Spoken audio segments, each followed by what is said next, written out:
আসসালামু আলাইকুম। সংবাদের সময়ে আপনাদের সবাইকে স্বাগতম। বাংলাদেশে বর্তমানে যে রাজনৈতিক পরিস্থিতি বিরাজ করছে, তার মধ্যে নির্বাচন সবথেকে বেশি গুরুত্বপূর্ণ। এবং এই নির্বাচনকে ঘিরে কিন্তু বাংলাদেশের নতুন পুরাতন সকল রাজনৈতিক দলের মধ্যে এক ধরনের উত্তেজনা বিরাজমান।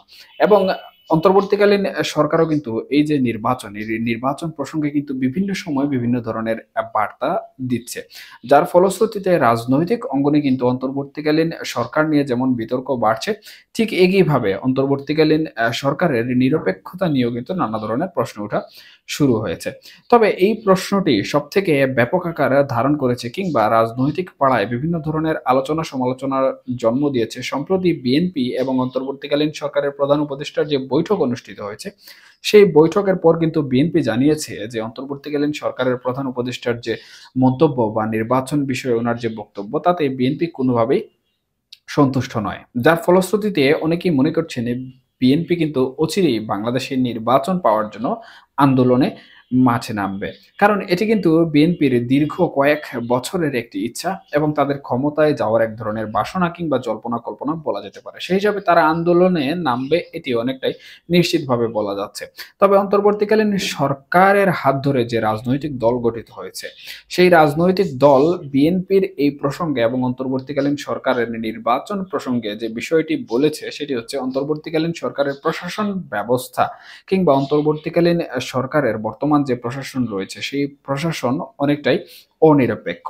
এবং এই অনিরপেক্ষ প্রশাসনের মাধ্যমে এনসিপি কোনোভাবেই নির্বাচনে যেতে চাচ্ছে না। এমনকি তারা নির্বাচন বয়কট করারও কিন্তু প্রসঙ্গ সামাজিক যোগাযোগ মাধ্যম এবং বিভিন্ন গণমাধ্যমের প্রশ্ন উত্তরে জানিয়েছে।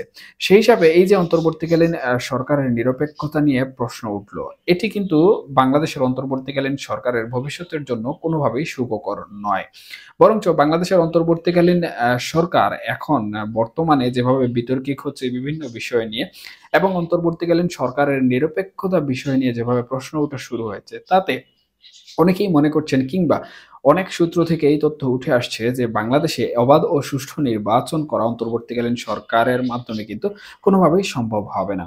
সুতরাং একটি সুষ্ঠু এবং অবাধ নির্বাচন করতে গেলে হয়তোবা সেনাপ্রধানের মাধ্যমে একটি সুষ্ঠু নির্বাচন দিতে হবে, নতুবা বাংলাদেশে যে সংবিধান রয়েছে, সেই সংবিধানের মধ্যে যে তত্ত্বাবধায়ক সরকার বিষয়টি রয়েছে, সেই তত্ত্বাবধায়ক সরকার বিষয়টি পুনরায় আনয়নের মাধ্যমে একটি তত্ত্বাবধায়ক সরকার গঠন করে তার মাধ্যমে কিন্তু বাংলাদেশে সুষ্ঠু নির্বাচন দিতে হবে। সুতরাং এখানে সেনা শাসন আসছে কিনা কিংবা তত্ত্বাবধায়ক সরকার গঠিত হচ্ছে কিনা, এই বিষয়টি কিন্তু বর্তমানে আলোচনায় অনেকটাই চলে এসেছে।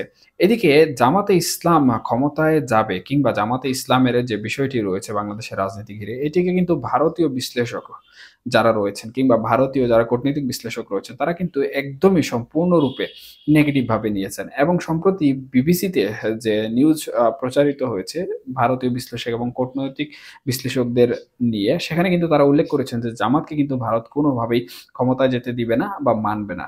এবং হ্যাঁ, বিএনপির যে বিষয়টি রয়েছে সেটি হচ্ছে বিএনপির অতীতের যে সম্পর্ক ছিল ভারতের সাথে, সেটি খারাপ নাকি ভালো, এবং আওয়ামী লীগ সরকার থাকা অবস্থায় ভারতের বিষয়ে বিএনপির যে বিদ্বেষীমূলক আচরণ ছিল এবং অন্তর্বর্তীকালীন সরকার গঠিত হওয়ার পর অন্তর্বর্তীকালীন সরকারের আমলে বা এখন পর্যন্ত বিএনপি যেভাবে ভারত বিদ্বেষী কথাবার্তা বলছে, সেগুলোর মাধ্যমে কিন্তু বিএনপির ভবিষ্যৎ নির্ধারণ করবে ভারত, বা বিএনপির পক্ষে বা বিএনপির সাথে কিভাবে ভারতের সম্পর্ক হবে, এই বিষয়টা কিন্তু নিশ্চিত করবে বলে বিশ্লেষকরা মনে করছেন। সুতরাং এখন আসলে প্রকৃতপক্ষে দেখার অপেক্ষায় যে অন্তর্বর্তীকালীন সরকারের যে নিরপেক্ষতা নিয়ে প্রশ্ন উঠছে, সেই নিরপেক্ষতা বিষয়টি আসলে কোন দিকে অন্তর্বর্তীকালীনকে সরকারকে নিয়ে যায়। সেটি কি সেনা শাসনে যাবে নাকি কোনো তত্ত্বাবধায়ক সরকারে পরিণত হবে?